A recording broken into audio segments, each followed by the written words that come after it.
Բարև ձեզ սիրելի հետևորդներ։ Ընդհանրապես քրիստոնյայի ուժը Աստծո զորության մեջ է։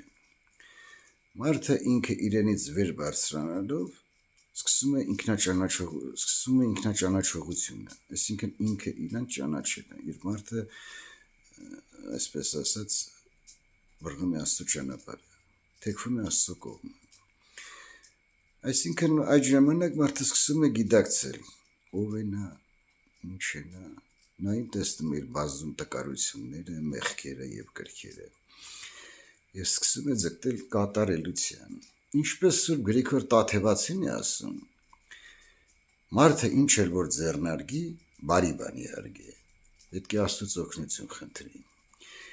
Եթե մեր բոլոր գործերը բարի գործերեսի նկատի ունեն, աղոթելով ենք սկսում, Աստված մեզ միշտ օգնում։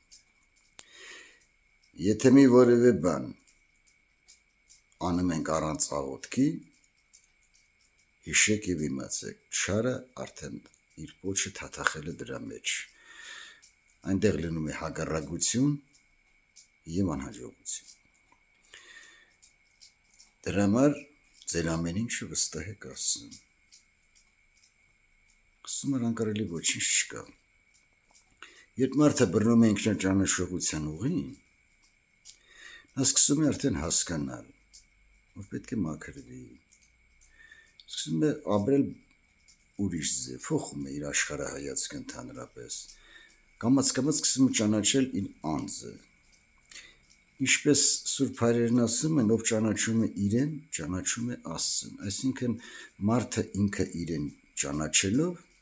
իր տկարությունները, իր անկարողությունը զգալու, որ առանց Աստծո ոչ մի բան չի կարող անել, հասկանում է, որ իր ամեն ինչը պետք է վստահի Աստծուն։ Աստծո անկարելի ոչինչ չկա։ Դրա համար դարձեք դեպի Աստված, Աստված կդառնա դեպի ձեզ։ Եվ ինչպես մեր Տեր Հիսուս Քրիստոսն է ասում, ով անհավետարանում, առանց ինձ ոչ մի բան անել չեք կարող։ Առանց ասում են ոչ մի բան անել չենք կարող։ Կարող ենք մոլորություններ եւ մեղքեր դժոխք գնալու համար։ Իսկ Աստված ողորմած է։ Կմաքրվենք, կգնանք առաջ Աստծո հետևից։ Աղոթք արեք, որ փորձության մեջ չընկնեք, քննեք ձեզ, դիմացինին պետք չի քննել։ Ամեն մարդ իր արածի համար է պատասխան տալի, հիշեք իմացեք։ Մաքրեք ձեր սրտերը, որ Աստված ողորմի ձեզ։ Աստված ձեզ օգնական եւ